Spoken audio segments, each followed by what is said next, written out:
Hello and welcome to the Apologetics 315 podcast with your hosts Brian Otten and Chad Gross. Join us for conversations and interviews on the topics of apologetics, evangelism, and the Christian worldview. The sea is always right. The sea is always right. Hello and welcome to the podcast. This is Brian Otten, recording from within a cloud of pyroclastic flow. But don't worry, I'm fine. And as always, I'm joined by Chad Gross, who's just sailed 3,000 miles from Numenor to the Southlands in roughly 20 minutes. How's things today with you, Chad? I'm doing really well. I'm just really happy to find out that I am fireproof. I am super happy about that. It just changes your perspective on life when you find out that you are fireproof. For those people that are confused, we are, of course, referencing the latest episode of Rings of Power. Brian, what did you think? I'm anxious to get your thoughts. We have highly selective fire burning just buildings and tearing them down while people are just, covered with Cheeto dust. And it was fascinating. Yeah, well, I just have a couple observations, and I actually have a positive thing. I do have a positive thing because I don't want to completely, constantly be berating and destroying the show. The first thing is I feel like out of all the episodes, this is the 7th one, this one had the least happen in it. Oh, yeah. I felt like I kept waiting and waiting for something significant to happen. And I just felt like it was a lot of talking and a lot of standing around and a lot of expanded dialogue, needlessly expanded dialogue. I thought this one was probably the most slow moving of them all. The other thing I noticed, and then I'll share my positive. The other thing I noticed, and I was telling Danielle that, and there are some spoilers here that I'm going to say for listeners. So if you haven't watched Rings of Power episode 7, then you might want to spoil. You're not spoiling anything. Yeah, that's right. That's true. But you know how at the end of the episode where they revealed the Bull Rock and then they revealed Mordor? I told my wife that even though those things were very predictable, they would have more of an impact if the show as a whole actually felt like Lord of the Rings. If the show had the same feeling as the original movies, those moments actually might mean a lot more. When it's taking place on this show that almost feels, as we've talked about, like B-movie level Lord of the Rings, it doesn't have any kind of emotional impact at all. I know it's supposed to, but it just doesn't. And then finally, my positive is I do think, after watching 7 episodes, Doran, the dwarf, I actually really like that character. And I think he's the only character on the whole show that actually feels like he could fit into the other films. They don't give you any reason to really care about any of the characters. So anything that doesn't happen to them, you don't care. And plus, the plot armor is so thick that pyroclastic flow from a volcano won't even singe them. So It's like, and you know that nobody's going to die, but everything's moving so slow. Even though like that dwarf character you're talking about, at one point you had a sense that, certain characters are good and certain characters are evil. But now, he's basically rebelling against his father. And now they're making that as some sort of noble thing to stand up and rebel and basically commit treason against his dad. So it's like his wife is like to me, she was like turning evil. There was like this, like now everybody's just evil, No, I'm so glad you said that because when Danielle and I were watching it last night, when his wife gave him that little speech about how, that mithril is ours and all this. I said to Danielle, okay, I don't know if that was supposed to be wife encouraging husband, but it came across as like tyrannical. Like we're going to rule and we're going to destroy anyone who stands in our way. It was almost, I almost was kind of reflecting on it thinking, is she turning evil? Are we supposed to be and then Doran, I thought Doran was going to look at her and kind of correct her, but he like smiles and gives her a hug. And I didn't understand that at all. Yeah. I didn't know what we were supposed to take from that. Maybe the next episode with its huge reveals and satisfying conclusion will answer all of our questions. Oh, man. Yeah. All right, moving right along. Absolute terror. I know. I got a new book in the mail from our friend Paul Copan this week. It is called Is God a Vindictive Bully? Reconciling Portrayals of God in the Old and New Testament. And this, of course, goes above and beyond the work he's already done in Is God a Moral Monster? And I know that he also did a book with Matthew Flanagan. And the book is called Did God Really Command Genocide? And so this book goes beyond the work that he's done in those two books. And also I would commend to listeners his debate/discussion that he had this week on Unbelievable with philosopher Randall Rouser on the topic basically centered on the so-called slaughter of the Canaanites, but it touches on some other Old and New Testament ethical issues. So that you might want to also check that out. Yeah, good stuff. So what's in store today, Brian? Well, today's worksheet, we've got part 3 of our deep dive into the book A Rebel's Manifesto, Choosing Truth, Real Justice, and Love Amid the Noise of Today's World by Sean McDowell. So be sure to check out our original interview with Sean McDowell in episode 087. Then part 1 of our deep dive laying the foundations, it was episode 88. And culture, the section on culture in episode 89. So this is 90, and we're talking about part 3, which is relationships, which entails topics along the lines of loneliness, bullying, suicide, assisted suicide, and racial tension. So that's what we're going to be giving an overview, some of the themes today. Yeah, some heavy lifting for sure on some of those topics, and we will be spending a little bit more time on some of them versus the others just because of the weight of them and also the amount of content Sean presents on them. Let's dive in. So chapter 10 in the section on relationships is about loneliness. And Brian, I don't know about you, but I think probably the most fascinating thing in this chapter for me to ponder is this idea that we're more connected in a sense than we've ever been. If you consider Snapchat, Instagram, Facebook, Twitter, MySpace, all of these different things connected. MySpace, yes. Internet dial-up. There are more AOL CDs out there than ever before with 10,000 hours.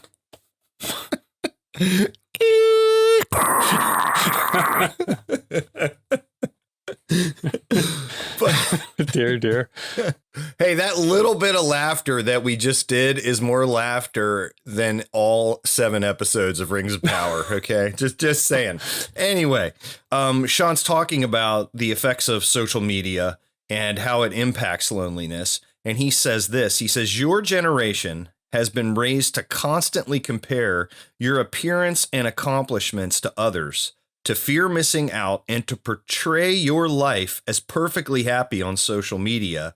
And these forces can be crushing. He also says on the same page that your generation is constantly reminded of events that you're not invited to, and that hurts. And so, you would think that we would have more of a connection because of all the different various ways that I mention. But not only are those not genuine connections, but these connections, if you can firmly call them that even, can cause this loneliness because of the issues I said. What do you think? There's connection in one sense, but not true connection. It's more opportunity to sort of compare yourself and things like that. So social media plays a large role. Now, he sort of goes on and describes what that looks like and how people try to cope. And I think that that's interesting insight if we're talking about how we can use this book to share with young people or talk about the issues with their families. He talks about how, as wonderful as social media can be, no amount of likes, views, or followers will fill your heart. Neither can achievements in school, success in sports, or more nefarious things like drugs or pornography. None of these can fill your deepest longings. I like how he sort of points out that because people are craving this true connection It's often people finding themselves chasing that connection through things that will try to make them feel good. They're trying to make themselves feel better through things. Yeah. And then, of course, I like how he uses that to build on the idea that we are trying to fill our hearts with things like, likes, views, how many followers do we have? Are we popular or whatnot? But that in reality, what we're built for is relationships, and how those online friends are not going to cut it in the same way. Real proximity to a real person, appropriate touch, eye contact, spending time with a human being like in the same room together is going to do that. And of course, he talks about how this is the way that God has created us, that he has created us to have a desire for relationship. And when we don't have that, then we're going to experience loneliness. The theme of the greatest commandment of to love God and to love other people runs throughout this book, and it's sort of the cornerstone guiding principle of parsing out certain ethical dilemmas or choices like, oh man, what do I do here? Well, when in doubt, go back to the greatest commandment.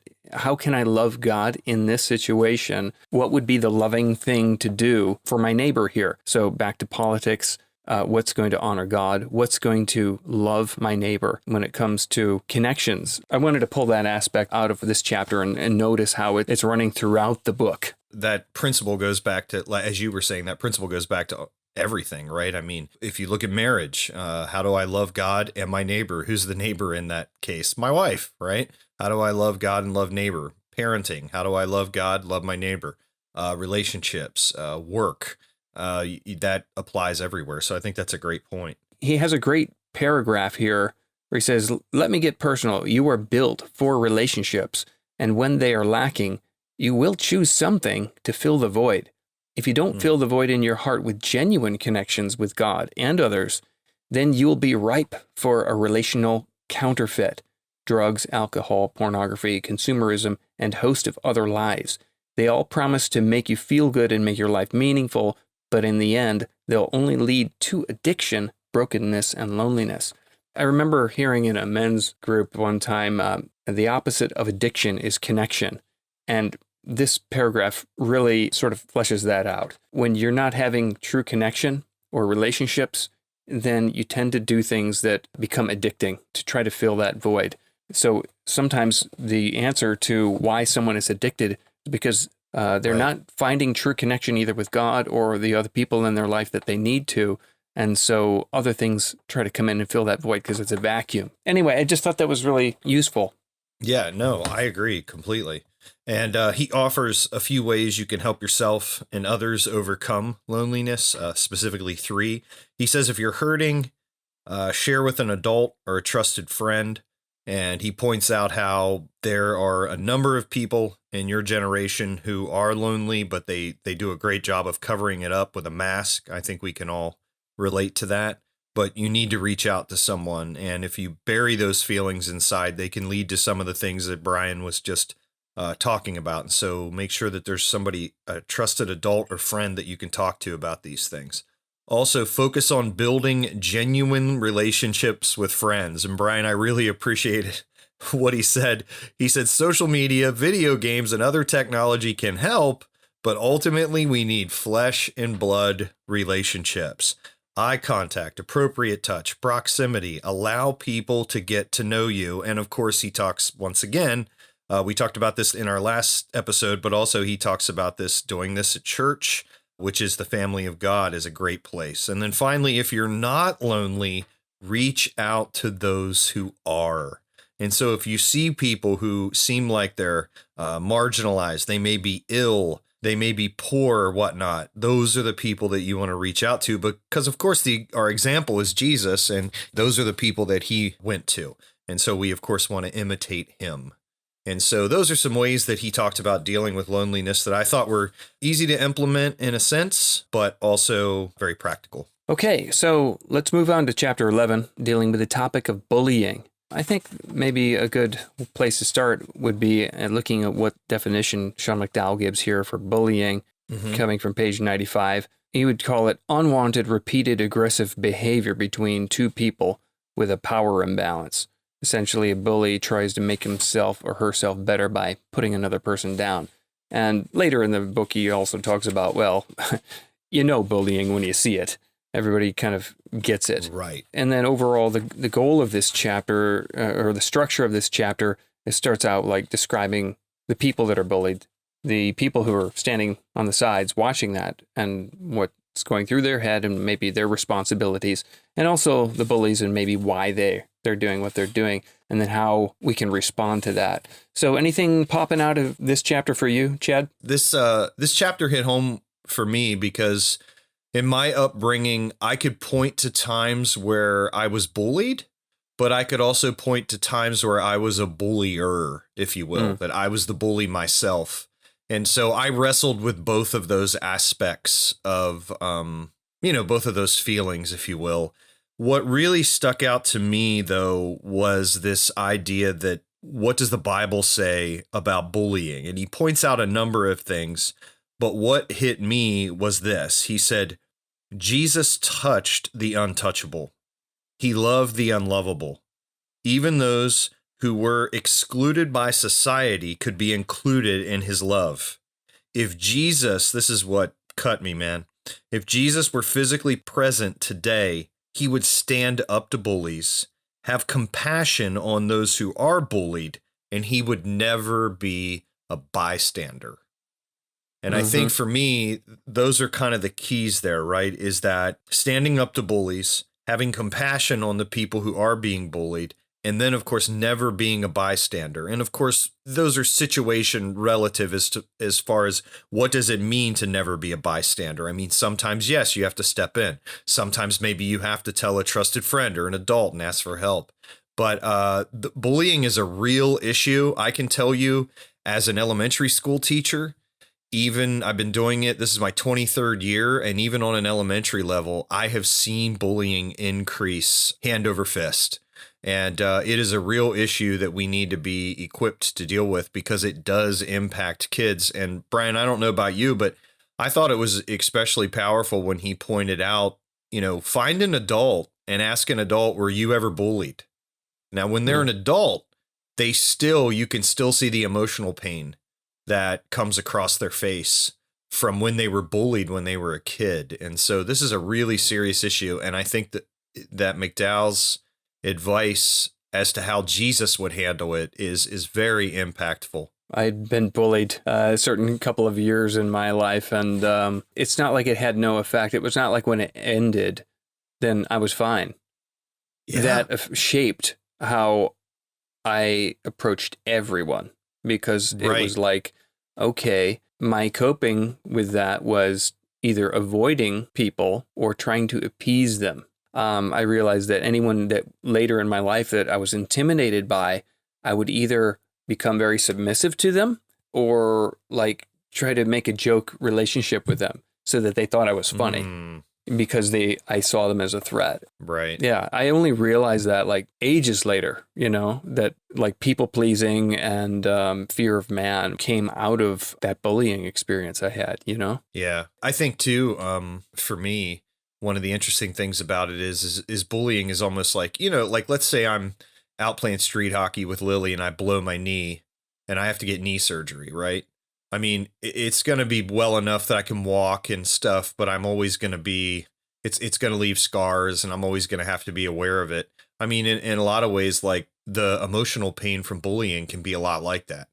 Like you can still get on, you can still enter into relationships, but you're always aware of it. And sometimes you feel it. And sometimes if you enter into a certain environment, you feel it more. What you're saying is, I think, essentially, it's a form of trauma that either like try to suppress that or repress it. It'll always influence you somehow, whether by you like avoiding or trying to cope or adapt in certain situations. And so you can never be free unless you somehow process that or understand it and forgive those people and then like come over top of it. Right. I mean, I think I'd rather have my kid like break both arms going through school than to be bullied. You know what I mean? Agreed. Because they're going to get better and they'll be like, yeah, I broke both arms. Yeah, it'll be like a war story, right? Yeah, but if you get bullied, then heck, when you're 40, you're going to be still acting different than you would have been if you had not been traumatized by certain things. So, yeah. A couple points that come out are, Scripture calls us to love our neighbors. Again, there's that theme of loving the neighbor. And Christians are called to care about justice and to defend the oppressed. So there's that aspect of not allowing it, even if you're not the recipient of it, teaching our kids to, hey, interject themselves or to stand up for or to help or to be there for people. I was really grateful to see that he said, if you see a Muslim student being harassed for wearing a hijab, speak up. If you see an LGBTQ student being mocked, say something. Stand up against bullying, even if it's against someone you really don't relate to. Bullying is wrong no matter who it is done to. And I know that was purposeful on his part, but isn't that contrary to the narrative, right, that you hear sometimes that, Christians are, so judgmental and whatnot. And here's Sean teaching young people to say, hey, look, you might not agree with their Islamic beliefs. You don't agree with their LGBTQ plus stance, but that doesn't mean you should stand by and let them be bullied. And I thought that was a great example of what Jesus would do. Mm-hmm. The next one is a weighty topic. And of course, the topic is suicide. This is chapter 12 in the book. And he begins the chapter by talking about how this is a growing problem. And he shares some statistics to sustain that. And one of the things, Brian, that I thought was fascinating and extremely sad is that Sean is ultimately going to reveal that he believes that essentially there are other things that contribute to it, but essentially he thinks suicide is a spiritual problem. Mm-hmm. And one of the things that's interesting is that he shares a quote from a gentleman named Jonathan Knows, who did some research on this. And this is what he says. He says, we're able to treat anxiety, depression, schizophrenia, multiple personality disorder, and just about everything else more effectively than any other time in human history. Today, right now, we have a better understanding of how the brain works than we ever have, yet the rate of suicide continues to skyrocket. With these advances in science and medicine and technology, shouldn't we expect to see the suicide rates declining? And he goes on to say, this is Sean, he says, while mental illness is an important factor, I believe that suicide is primarily a spiritual problem. And he brings it back to, if listeners remember, we chatted about worldviews in the first deep dive on Rebel Manifesto, and he brings it back to worldviews, and he contrasts the worldview of naturalism versus Christianity. And he talks about how people like Richard Dawkins say things like this: the universe we observe has precisely the properties we should expect if there is, at bottom, no design, no purpose, no evil, no good, nothing but blind, pitiless indifference. And he says, naturalism teaches that you are a cosmic accident. What a depressing view of life. And naturalism, of course, is the idea that only the natural exists. There are various ways to define naturalism, so I'm not being sloppy. I'm just trying to be generic for the sake of clarity. And so naturalism is this view that God does not exist and everything can be explained by physical forces. And Sean, of course, argues that if that is the case, then that's a pretty depressing view of life. Mm-hmm. So I like the contrast here of the naturalism versus Christianity, because he obviously, uses Dawkins to kind of give a stark view of naturalism. But here he says of Christianity, he says Christianity offers real hope. Jesus offers forgiveness, purpose, and genuine community. Jesus offers meaning in this life and hope for a next. Even if you don't feel like it, if Christianity is true, you're made in the image of God and have infinite worth. The worldview clash between naturalism and Christianity could not be starker. And so you can see how one would be more inclined to have a positive outlook and the ability to endure through hardship if they held that view versus the view that Dawkins espouses. Yeah. Probably the more challenging area in this particular overall section and in this chapter is this question: can a Christian who commits suicide go to heaven? A very important one to think about and to consider why we hold that particular view.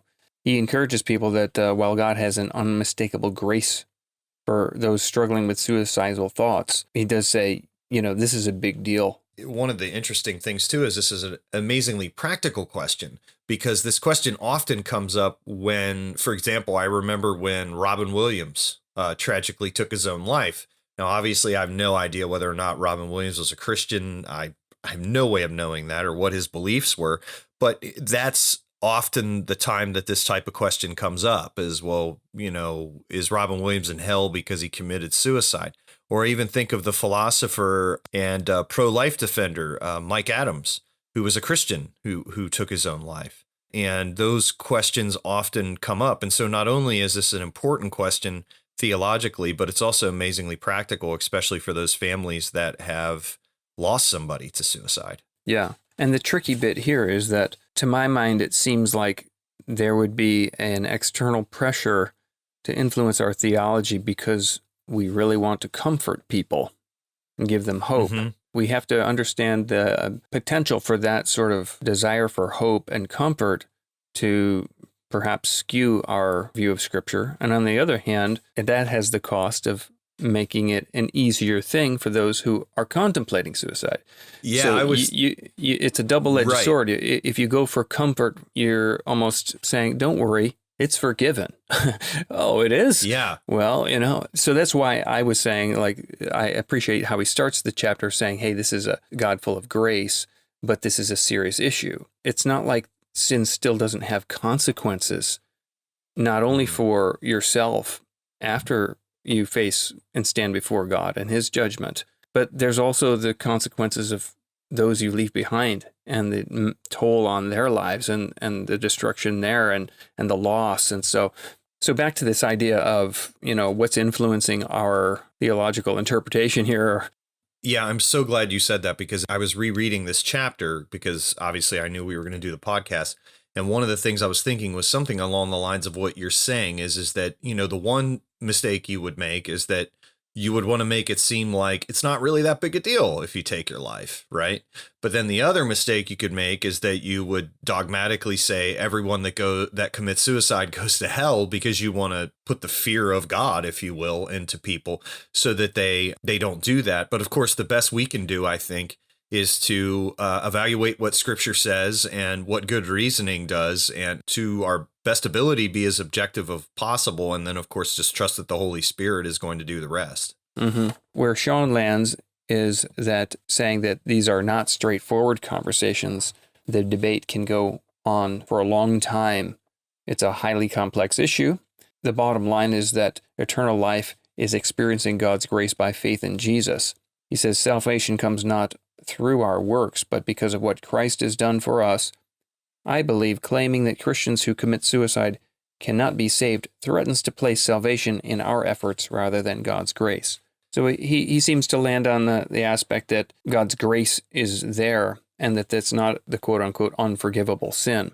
He's still giving a warning that this is just because a sin may be forgiven later by God. It's not without consequences or seriousness.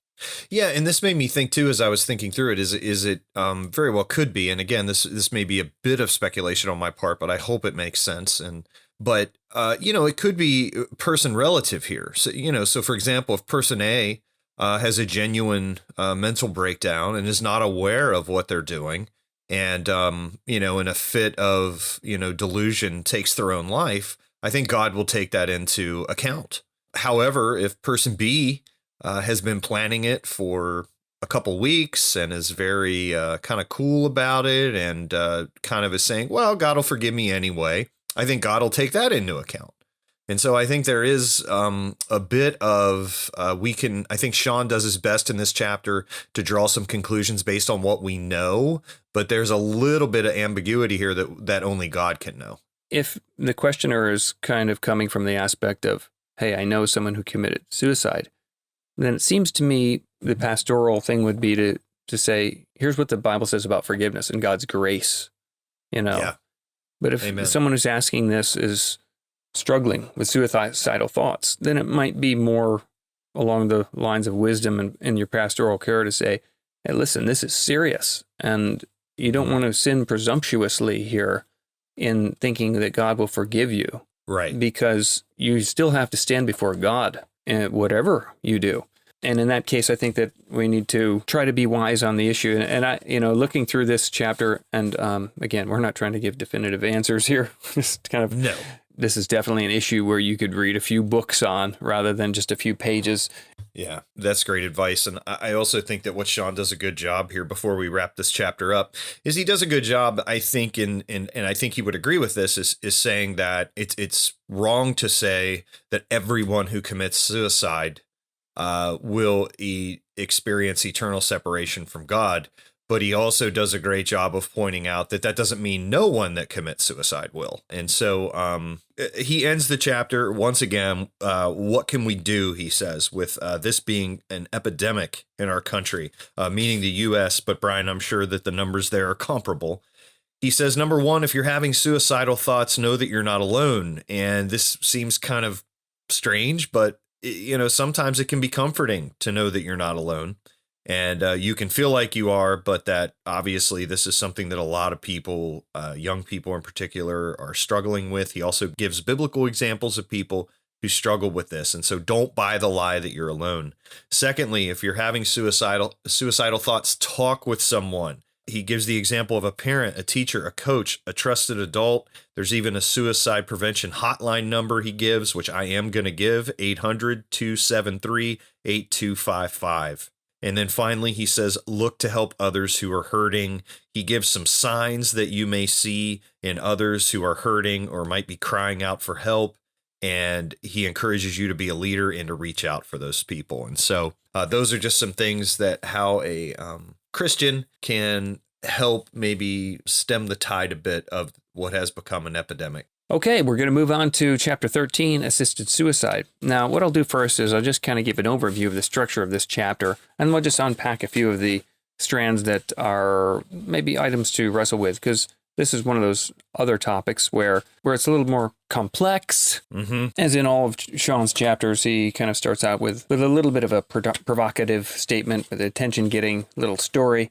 But the overall structure of the chapter is looking at, well, what's the difference between suicide and assisted suicide, defining a few terms, which include physician-assisted suicide and euthanasia, and then, killing. What's the difference between killing and letting someone die? The chapter gives 3 big reasons people have for supporting assisted suicide. Reason number 1 is that people should be able to die with dignity. Reason number 2, that people have bodily autonomy. And reason number 3, assisted suicide is compassionate. And he offers biblical responses to those reasons. And then sort of ends the chapter again with a few more points, and then what can we do? So this is another helpful chapter, especially when sometimes on a topic like this, you can start by saying, well, I don't know where to start. Well, this is a perfect sort of starter chapter for this kind of a topic. So what is assisted suicide? If someone's suffering and they have got a disease, or if they're at the end of their life and they're suffering, shouldn't we end that suffering? Shouldn't we put them out of their misery? We do that with animals. Well, why not human beings? And one of the things Sean starts with is like, well, if you reflect on that, human beings are not animals, so they shouldn't be treated the same. So again, back to the principle of loving our neighbors. I think for me, the biggest takeaway that really allowed me that kind of gave me a grid to use in order to think about this question is when he talks about on page 110 and it goes over to page 111, where he says that if you saw someone on a bridge about to commit suicide, what would you do? Obviously, you would try to intervene and stop them, even though they'd want to die. As a society, we generally decry suicide. We just talked about that, right? But ironically, when we put assisted in front of it, and we help people in their lives, many people consider it an act of compassion. Yet murder is murder regardless of age or health. And then I really like this principle that he says here. He says, I have a deep compassion for people who are hurting. I can understand that some people are in such emotional or physical pain that they no longer want to live.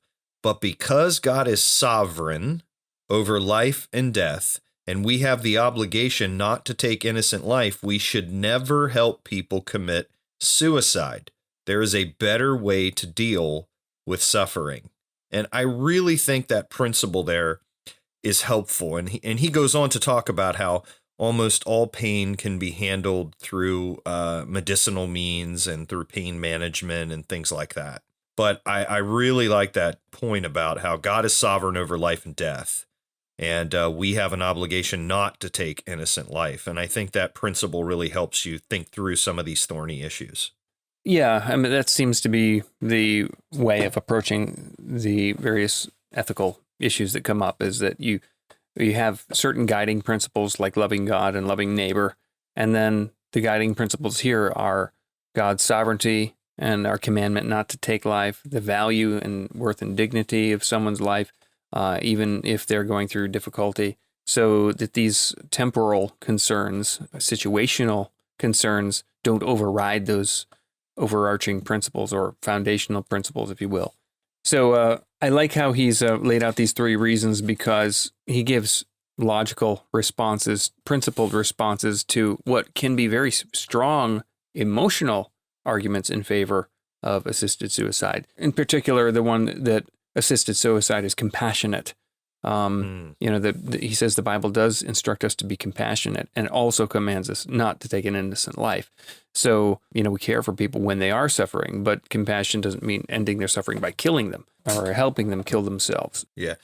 I was just going to say, too, that it brings to mind what William Lane Craig says when he is dealing with the problem of evil. He says that as a philosopher, it's not his job to communicate how he feels about a certain topic, but what he thinks. And I think that when it comes to these emotionally powerful issues, that is a good principle to exercise, is that you want to make sure that you're thinking clearly and not allowing your emotions to cloud your judgment. Certainly, the emotional aspect plays a role. You don't want to sacrifice clear thinking and just go with your emotions. Mm-hmm.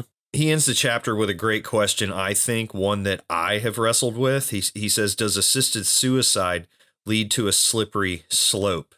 And of course, slippery slope refers to the idea that if you start at one place, it begins a slide down the hill, if you will, of, in this case, morality. He says this. He says, one of the strongest arguments against assisted suicide, to my mind, recognizes the slippery slope, that cultures who embrace it often slide down. Considering a pressing question, will the right to die become a duty to die?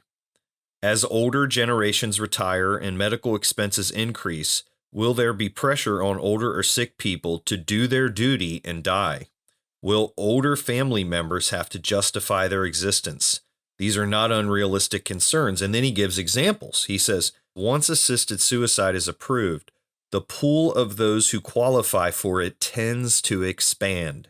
He says, consider the Netherlands. Right now, one person is put to death without consent, primarily elderly persons, for every 3 or 4 people who give consent. Kids as young as 12 years old are potential candidates for euthanasia. 1 in 5 Dutch doctors who help physically healthy people who are tired of living die. And so the concern here is that if we start to say to doctors, it's okay to help people die, whether it be through physician-assisted suicide or euthanasia, then where does it end? And on what grounds do you say, okay, this is okay, but this isn't? Yeah. History demonstrates that in issues like this, often when people are, it's the old saying, when people are given an inch, they typically do take a mile. Yeah, exactly. So chapter 14, the last chapter we're going to talk about on this podcast today, is called Racial Tension. And of course, one of the interesting little anecdotes that he tells at the beginning of the chapter is when he wrote the first edition of this book, which was called Ethics, it did not include a chapter on racial tension, and he just didn't see it as an issue that needed addressed at the time. He looks back on that with embarrassment. But obviously since then, since the 2000s, early 2000s, the race issue has obviously become more and more prevalent with Black Lives Matter and some of the police issues here in the States particularly. He says this is his goal. This is his hope for the chapter. He says, if we're going to love our neighbors from different ethnic backgrounds, as Jesus taught in the parable of the Good Samaritan, we must be willing to truthfully assess our hearts regarding race. We must each be vulnerable, honest, and willing to consider our blind spots, and we must commit to being part of the solution and not part of the problem. He goes on to lay out kind of a biblical view of race and diversity that I would say is kind of the foundation of everything else he says in the chapter.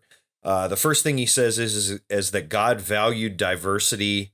God values diversity in the past.